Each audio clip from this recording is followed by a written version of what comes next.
je ne sais pas si c'est une bonne nouvelle, mais il semblerait que Bill Gates ait trouvé une boule de cristal.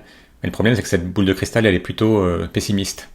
Alors, il est d'autant plus pessimiste que il y a un an de ça, sur son blog, il était plutôt optimiste, le titre. Il y a des risques liés à l'IA, mais ils sont gérables. Voilà, ça c'était il y a un an. On avait même droit à la tarte à la crème tout ce qui libère du temps de travail, ça permet ensuite d'être plus disponible aussi bien pour les tâches les plus créatives que pour votre vie privée. Bon, voilà, un an après, ce que c'est devenu, c'est que il y a 3 boulots uniquement qui sont à l'abri de l'IA. Alors sans plus tarder, le premier il est évident, c'est si vous êtes un expert en IA. Alors expert en IA, c'est en gros, si possible, docteur. Ça en est à un point tel qu'aujourd'hui, même les patrons des GAFAM vont jusqu'à appeler personnellement des profils qui les intéressent, soit parce qu'ils veulent pas les voir partir à la concurrence, donc ils vont les contacter. Je pense que si vous êtes un chercheur en IA chez Meta ou Microsoft, là vous pouvez commencer à mettre en ligne votre CV, vous êtes sûr que vous avez 15% d'augmentation qui arrive dans la foulée par retour d'email. Et vous avez aussi le fait de chasser des gens pointus en IA pour essayer de les attirer. À tel point que Elon Musk a indiqué que c'est quasiment sans précédent le niveau de concurrence qu'il y a entre chasseurs de tête spécialisés sur les profils IA. Pas de surprise, les profils IA, mais bon, de nouveau, si vous n'êtes pas docteur sur le point de l'être, et si possible en plus docteur et expérimenté, le deuxième point qui peut paraître évident si vous avez suivi les interventions récentes du patron d'NVIDIA, c'est tout ce qui est lié à la biologie, aux biotechnologies.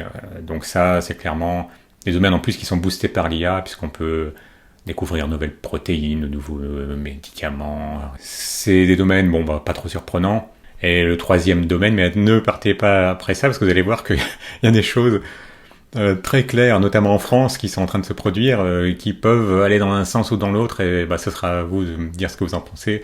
Le troisième domaine, c'est le domaine de l'énergie, et même on pourrait étendre la chose au domaine pas facilement remplaçable par les IA. Imaginez que vous soyez plombier ou électricien ou autre, là c'est certain que c'est pas les progrès d'un chatbot ou d'un agent IA qui fera le boulot à la place de quelqu'un qui est obligé d'intervenir physiquement, qui doit avoir certains métiers dans les doigts, mais bon, également l'énergie, sans doute aussi parce que l'IA est énergivore aussi en amont, donc c'est les domaines qui continueront à être porteurs. Là où ça devient un peu inquiétant, c'est cette chronique sur comment une agence intérim a réussi à automatiser en partie le boulot de ces commerciaux qui bossent dans une agence intérim. Donc, moi j'étais intérimaire, donc je vois bien comment ça passe. Ça se passe, comment vous pouvez être harcelé par des commerciaux qui cherchent pour un poste donné, un profil donné. Ça commence par pas mal de... Moi à l'époque c'était beaucoup d'appels téléphoniques. Donc il y a tout ce côté de démarchage un peu ingrat. Et une fois que la personne a enfin réussi à obtenir une réponse de vous, en moyenne ils disent que ça prend une centaine, ça me paraît un peu élevé, mais bon, pourquoi pas, une centaine de coups de fil avant de pouvoir conclure un contrat avec un intérimaire. Eh bien, grâce aux IA et à des chatbots notamment, ils ont réussi à réduire le nombre d'appels de 100 à 3 uniquement. Donc, avec ensuite, évidemment, rapidement, un petit discours rassurant pour vous dire « Non, mais rassurez-vous, ça ne va pas conduire à des licenciements. Hein. » C'est évident. C'est évident parce que, puisqu'ils vont pouvoir traiter beaucoup plus de recherches de postes, et que les recherches de postes, le nombre de postes sont élastiques, hein c'est clair, ça ne va pas donner lieu à des licenciements de commerciaux, d'agences d'intérim. On voit bien que ça tient pas la route une seconde. Que si vraiment ça se généralise et que vous pourrez automatiser plus que partiellement la partie recherche de profil, il y a des gens qui vont dégager dans ces postes-là, ceux qui sont uniquement chargés de faire le travail ingrat en amont, donc de retrouver les candidats. L'autre chose qui est aussi assez inquiétante, plus que ce que dit Bill Gates, parce que Bill Gates il parle de manière un peu vague sur les années à venir. Les années à venir, ça peut être 2030, 2040, 2050. Là, ce qui est inquiétant, les lettres sont dans le désordre par rapport à ce qu'on est habitué, c'est le FMI en fait, le Fonds monétaire international. En anglais, ça donne IMF. Et eux, ce qui est assez flippant, c'est qu'ils vous annoncent que les IA, d'ici 2025 c'est demain, c'est dans 6 mois, par rapport au moment de l'enregistrement, eh bien ça peut impacter 60% des boulots dans les pays développés. Donc au départ, je suis tombé sur 40%, mais c'était en fait une moyenne globale parce que l'IA va impacter davantage les pays où il y a beaucoup de métiers de gens en col blanc, hein, donc qui font de l'administratif, la rédaction, du marketing, etc. Alors évidemment, ils ne se mouillent pas trop avec le verbe impacter.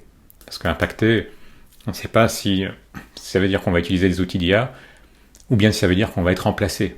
Alors après, bon, il détaille un peu la chose. Quand vous lisez l'article, il apparaît évident que ça va créer davantage d'inégalités de revenus entre ceux qui ont des métiers qualifiés et ceux qui ont des métiers moins qualifiés. Donc ceux qui ont des métiers plus qualifiés, eux, ils ne seront pas touchés par le fait que, comme dans le cas de l'agence d'intérim, ils ne vont pas pouvoir être remplacés facilement par un chatbot.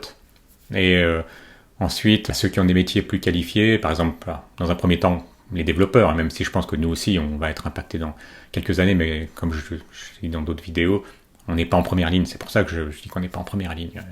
Et des experts tendent à le confirmer, parce qu'on voit bien que notre boulot, il est quand même complexe. Il n'empêche que si, par exemple, 5 développeurs plus un abonnement NIA peuvent faire le boulot de 8 développeurs ou 10, la chose se produira. Ça, je suis pas naïf. Mais en attendant, ceux qui, quand je présentais Devin, pourquoi Devin AI et pourquoi je trouvais que c'était sans doute une arnaque, et il s'est avéré quelques mois plus tard que c'était une arnaque, eh bien j'espère que si vous êtes passé par là, vous ravalerez vos paroles en disant que j'étais dans le déni, que non, vous voyez bien, au bout d'un moment, quand on connaît le métier, on sait très bien que c'est une chose de montrer une IA, en plus en bidonnant la vidéo, de montrer une IA qui sait faire une petite application toute simple de CRUD, c'en est une autre de travailler sur une vraie application qui en plus nécessite d'interagir avec des gens du métier. Donc faut vraiment pas avoir travaillé sur des vrais projets pour penser que Devon AI à l'époque était au niveau d'un développeur humain. Et là où c'est plus inquiétant, c'est quand on voit que quand même la conclusion de l'article, c'est nous dire qu'il y aura quand même une proportion non négligeable, notamment dans les pays développés, de gens qui vont être impactés. Et donc il est important qu'il faudrait à la fois prioriser les évolutions de l'IA et son intégration dans les différents emplois, mais en même temps développer un cadre réglementaire. Mais on voit bien que le cadre réglementaire, il n'est absolument pas évoqué. En ce moment, il y a des élections, au moment où j'enregistre, ni la majorité, ni les différentes oppositions ne parlent de l'impact de l'IA dans la vie des gens. Donc voilà, la conclusion est simplement, en guise de vœu pieux, que nous sommes à l'ère de l'IA et que c'est toujours à notre portée, en notre pouvoir, de s'assurer qu'elle amènera la prospérité pour tous. La prospérité pour tous. C'est quand même, comment est-ce qu'on peut encore sortir des trucs comme ça? Parce que là, on est en train de vivre finalement une ressucée. On nous a répété pendant des décennies que non mais il fallait être patient et que les gains de productivité causés par les évolutions technologiques, eh bien, ça allait ruisseler. Il fallait baisser les impôts et ensuite, quand il y aurait un enrichissement, eh bien, tout le monde en profiterait par ruissellement. La seule chose qu'on nous a pas précisé, c'est qu'en fait, ça peut pas ruisseler puisqu'il y a des pompes qui ont été mises en place pour évacuer le surplus d'argent dans des paradis fiscaux. Et tout le monde, aussi bien à gauche qu'à droite, a reconnu qu'il y a des dizaines de milliards, c'est pas des centaines, qui sont en ce moment dans des paradis fiscaux, ils sont pas arrivés tout seuls. Donc comment voulez-vous que quelque chose qui n'est plus au-dessus de votre tête ruisselle? On est en train de nous expliquer que bon non mais c'est à notre portée de faire en sorte que l'IA apporte la prospérité pour tous. Plus grave encore, j'ai vu récemment une vidéo YouTube d'un expert en IA qui montrait comment il utilisait Crew AI. Crew en anglais c'est équipe. Donc il montrait comment il se crée une équipe de plusieurs agents IA dans le cadre de la vente.